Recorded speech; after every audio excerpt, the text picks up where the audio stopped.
A shower door can stand perfectly still for years. Then, in an empty bathroom, it can erupt into thousands of little pieces with a sound like a gunshot. No one touched it. No ball hit it. No obvious crack was there the day before. So where did the force come from? The unsettling answer is that the glass may have been storing it all along, not explosive force. Stored stress. Tempered glass is often called safety glass. It is used in shower doors, glass tables, car side windows, and building panels because it is much harder to break than ordinary glass. And when it does break, it usually turns into small, blunt-edged fragments instead of long, dangerous shards. But that safety feature creates a strange trade-off. Tempered glass is strong because it is already under stress. And if the wrong crack reaches the wrong place, that carefully balanced stress can release across the whole pane in an instant. To see why, start with ordinary glass. Glass is rigid, but it is not forgiving. Its surface is full of microscopic imperfections. A scratch or tiny flaw can act like the end of a tear in a sheet of paper. Pull on the paper, and the tear opens. In glass, a crack concentrates stress at its tip. If that tip keeps opening, the crack can race through the material. Tempering changes the opening move. First, a finished pane is heated. Then its surfaces are cooled very quickly. The outside stiffens before the inside does. As the interior cools and tries to contract, it pulls against those already rigid outer regions. The result is a hidden stress field. Near both surfaces, the glass is squeezed into compression. Deeper inside, the glass is under balancing tension. Think of the surface as a crowd pressing inward on a tiny crack. A surface crack wants to open, but compression pushes its sides together. That makes many small scratches and flaws less able to grow. This is why tempered glass can survive forces that would break ordinary glass. It is not tougher because the material became magically different. It is tougher because the surface is working against the first step of fracture. And the effect is not a coating painted onto the glass. It is a stress pattern running through the thickness of the pane. If you could look at a cross-section, you would not see a hard shell wrapped around a soft center. You would see the same glass everywhere, held in different mechanical states.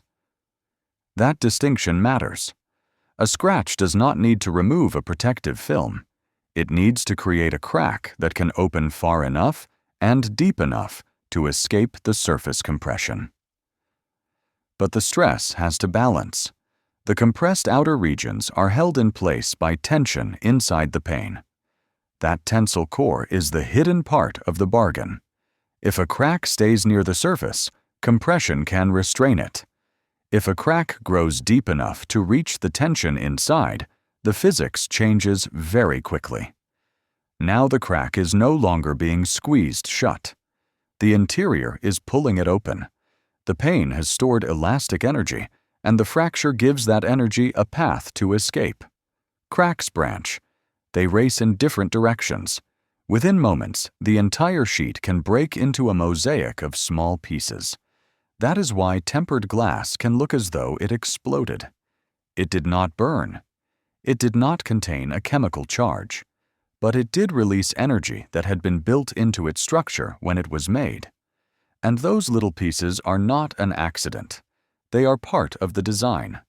A long, sharp shard can cut deeply. A pane that fragments changes that injury hazard. That does not make every break harmless. Falling glass and scattered fragments can still injure people. Safety glass is a choice about how material behaves when it fails. It is not a promise that it will never fail. So what starts the first critical crack? Sometimes it is not mysterious at all. An impact near an edge can be especially important. The edge of a glass pane is a vulnerable place, and damage there can become a starting point for fracture. Sometimes the stress comes from outside the glass. A pane held too rigidly in a frame can be pushed as temperatures change. Uneven heating can make one region expand more than another. Wind or other loads can also matter when a pane and its installation are not suited to the conditions. And sometimes the trigger is inside the glass itself. This is where nickel sulfide enters the story. Nickel sulfide, often shortened to NIS, can exist as a tiny inclusion inside glass made from a molten mixture. Most inclusions do not become a problem, but some, in the right form and in the wrong place, can matter enormously. During tempering, the pane is cooled so quickly that an inclusion can be left in a metastable state. Over time, it can change toward a form that takes up more space. On its own, that change is microscopic, but location changes everything. If the inclusion is in the tensile region of tempered glass, its gradual expansion can press against a part of the pane that is already being pulled apart. Eventually, that local stress can begin a crack large enough to cross the threshold. Then the hidden stress field does the rest. That is why a pane can seem to fail without warning months or even years after it was installed. But it is important not to turn that explanation into a detective verdict. A sudden break is not automatically proof of nickel sulfide. Edge damage, frame binding, thermal stress, loads, and other defects can produce dramatic failures too. Determining the cause of a specific break can require the evidence around it and careful fracture analysis. NIS is not the whole mystery. It is one route to the same release. Engineers have a response to that particular risk. It is called heat soak testing. After tempering, panes can be placed in a controlled heating process. The point is not to make glass stronger. The point is to encourage some panes with susceptible inclusions to break before they are installed in a building. It is a deliberately destructive test. Better for a questionable pane to fail in a factory than above a lobby, inside a facade, or in someone's home. But even this is not a perfect guarantee. Heat soaking reduces risk. It does not erase every possible cause of later breakage. That brings us back to the word safety. Different kinds of safety glass are designed for different jobs. The side window of a car is often tempered. When it breaks, it is meant to fragment. A windshield is usually laminated. Layers of glass are bonded to a plastic interlayer, so broken pieces tend to remain held together. One design manages failure by breaking into smaller pieces.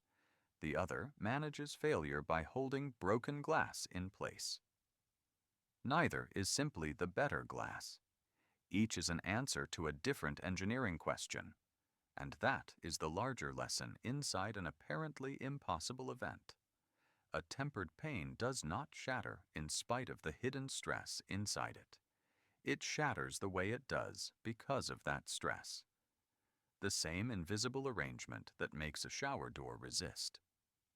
Everyday knocks can also turn one critical crack into a sudden cascade. What matters most in a safety material? How hard it is to break, or what it does after it breaks. This is reasonable wonder.